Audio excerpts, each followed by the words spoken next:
In this video, we're going to be talking about the spine. We're going to be talking about how the spine moves. We're going to be talking about some of the structures that compose the spine and just generally the importance of the spine. As body workers, this is something that we see quite often, something that we effectively treat manually with our soft tissue interventions. If you're having any issues with the spine, feel free to click on the website, book a free consultation with us and see if there's anything we can do to help you out. But even with folks that we make progress with, it's really important to reinforce these things at home. So this video is really about understanding how your spine works and also some of the things you can integrate to take the changes you get from these sessions and really help them to make a difference over time. So the first things really to talk about, because it's what most people hear about, are of course the nerves, these things exiting out of each area of the spine. And in between the bodies, we see these intervertebral discs. And usually when we hear about these structures, it's bad news. So we're really looking to allow people the tools to prevent injuries or damage to these areas. All right. And the first thing to understand is that the spine is really broken up into sections. The top we usually refer to as the neck. It's referred to in anatomy as the cervical spine. And it's really designed to move in multiple directions. It has lots of range of motion. And a lot of that's because the joints in between are built to allow that kind of movement without really irritating the nerves or bumping into one another. These joints are typically referred to as facets. So the design or the shape of the facet really determines the movement. And we mention this because we want you guys moving your spine in a healthy way. And in order to do that, you need to know, well, what's expected.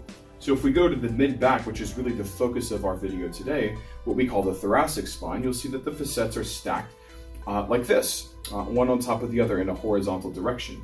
And the lumbar spine, the lower back, you'll see that it's different. They're built horizontally, or vertically, up and down, okay? So if we go back to this T-spine where they're stacked horizontally, it's really built for a lot of rotation. You get a lot of rotation in the T-spine. So this is a direction that this portion of the spine really enjoys to move in. While there is less room front to back, what we call flexion and extension, we can see mostly because these lower vertebrae, these spinous processes, they call them, they're stacked in a way that they'll bump into one another. But it's important to point out that at the top, there is space for motion back and forth. Okay, so that's one of the big emphasis for us is getting mobility in the top portion of that mid-back or that thoracic spine, but definitely opening up rotation. And you can see in the lumbar spine as an example, if we try to rotate these vertebrae, they just bump into one another. So this portion of the spine really isn't built for nearly as much rotation. Just something to keep in mind moving forward with these drills. Absolutely. So with this series of videos and the drills that we're going to show you, we're going to come at this from 3 different ways. So we're going to start with one, mobilizing the spine, which we talked about with David, showing you how the spine is supposed to move. We're going to put you in a couple of different positions that's going to maximize really isolating that type of movement. If you were to see this spine inside the body, it is covered in a lot of ligamentous tissue. It is really strapped up to give it a lot of solidity, a lot of stability. And so getting the spine to move requires a lot of diligent effort. It really does. But first, we need to remove kind of the soft tissue, the muscle tension forces that are causing the spine to kind of be stuck in the position that it's already in, whether that is more rounded, which we see a lot in our practice, because our entire world is really right in front of us. I mean, if you think about a typical day for you, you're going to drive to work, and then you're going to sit at your desk, and then you're going to drive back home, and then you're going to sit there for dinner. So there's a lot of activity that is really creating this curvature in the spine where you're held sort of like this all the time. Everything is done right here. So stretches to start to open this area through here is going to be one of the first things that we're going to go through so that you start to get some of that freedom to the front. But then also learning to what we call owning those new ranges through training. Because if every day you are training yourself, which is what you're doing, to kind of keep everything in the front, keep your arms, chest, abdomen, everything contracted in this way, we now need to train you to open it that way and start contracting through the back. So that's going to be a series of exercises where we're going to be opening up through the shoulder, bringing the arm behind. We're also going to be opening up the chest this way, but contracting through the back that way. So that we start to bring balance from front to back in the body, so that when we open up the spine through the mobility drills, that we're also giving it the freedom that it needs to take advantage of the new ranges that we're going to give it. So without further ado, let's get started. In this video, we're going to be looking at how to create an upper thoracic activation. So this top portion of the mid-back right between the shoulder blades, we want to look at how to get these vertebrae moving into what's called flexion and extension, just moving it back, moving it forward. Now, there's not a whole lot of range here, but the range that is available is especially important. And I want to speak on this for a second because what ends up happening here when you become immobile is not always pain in the back, but it forces additional forces of range into the cervical spine. So a lot of people who are stiff through this area actually present with neck pain because too much demand put on the cervical spine is obviously not good. So one way to rearrange that workload is to get the T-spine moving. So to do this, we're going to go into what's traditionally a Sphinx position. So you're going to bring both of your forearms to the table and lift your spine up. So now we're in this upper portion of the T-spine. And we really want to create motions that get this upper portion active. So there's really two positions we're going to go in. The first is going to be to look down and draw the chin towards the sternum. And you'll see how that opens these vertebrae back into flexion.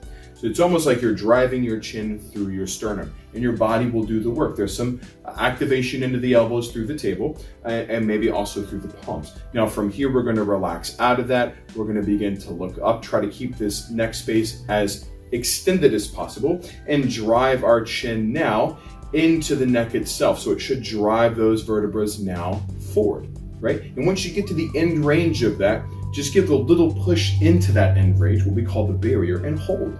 So it activates these small, what we call paraspinal muscles in this area of the T-spine. And then after holding for a while, you relax, you drop the chin down, and now you pull towards the sternum and you arc forward. So you're taking the spine and you're arcing it into flexion and you're arcing it into extension.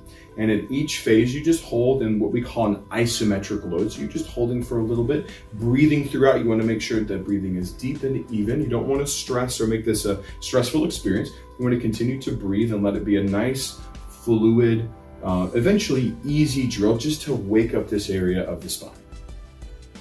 Hi guys, Reagan and David from Kinetic Change Bodywork, and today we are going to go through a drill that is going to help open up the chest and bring balance to the shoulder by giving you a little bit more strength in the back side of the shoulder right here through this drill. So first it's going to be a stretch drill and then a training drill, okay? So I'm going to have David turn, face towards the wall. You're going to need to find a nice open space for this, obviously. You're going to stand about, I would say, 3 to 4 inches from the wall, but how close or how far away you stand is really going to depend on how much stretchability you have in your shoulder. So if you are quite stretchy, closer. Not so much, stand a little bit farther away. Okay, so we're going to bring the arm out.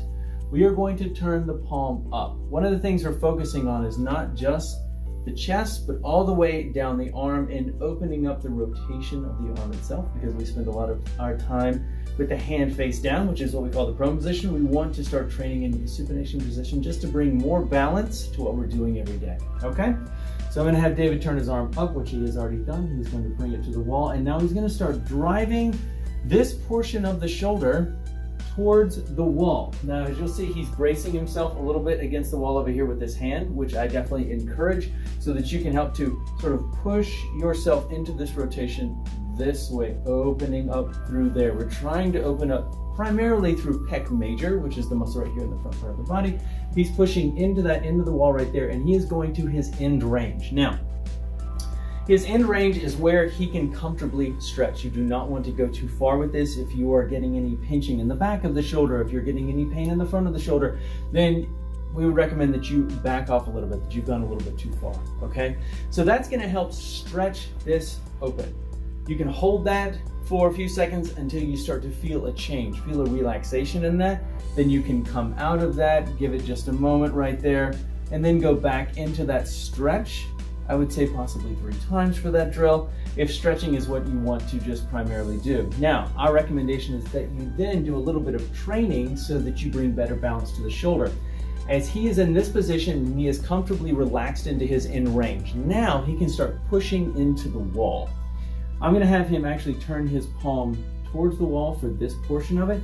He can start to push into the wall. So the pressure is coming here and he's rotating into that just a little bit, just activating a little bit more of that pec major right there. And once he's held that for, let's say, around 6-7 seconds, enough till you start to feel it, then we are going to push back in this way and bring the arm away from the wall. We're now working back here, we're working the scapula and the posterior deltoid and all the tissues on the back side of the shoulder. Once he has held this for 5-6 seconds till he feels it, he is then going to come into the wall, maintaining that same position in his arm. So you don't just work back and then bring the arm back. You work back and then bring the body in like that, so that you're maintaining this new range, this new length that you have, and then you relax into that. Hold that until you are comfortable with it.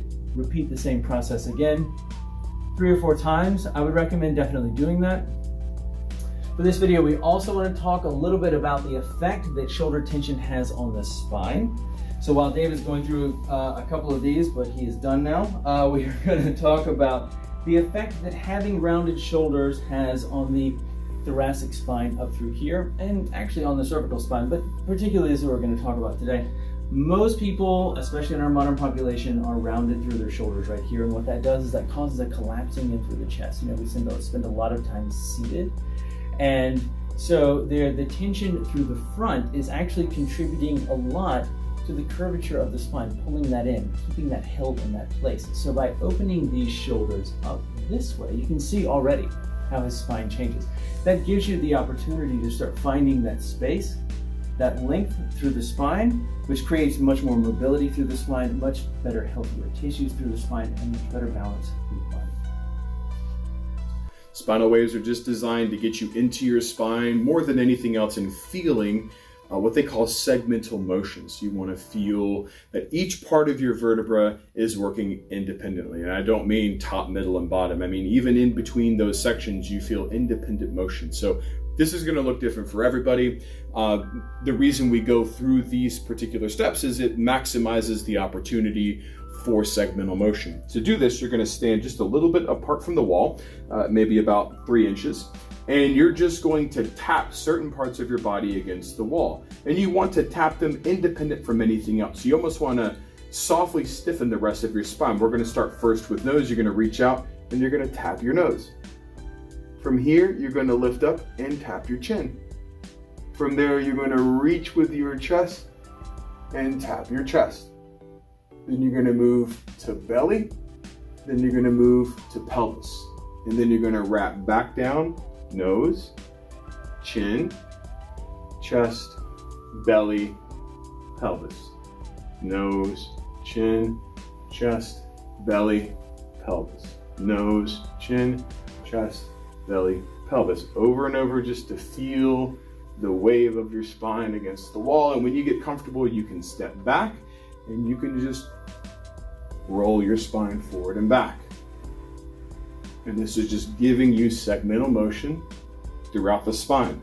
Nice and slow, keeping a good pace of breathing. And that is the drill.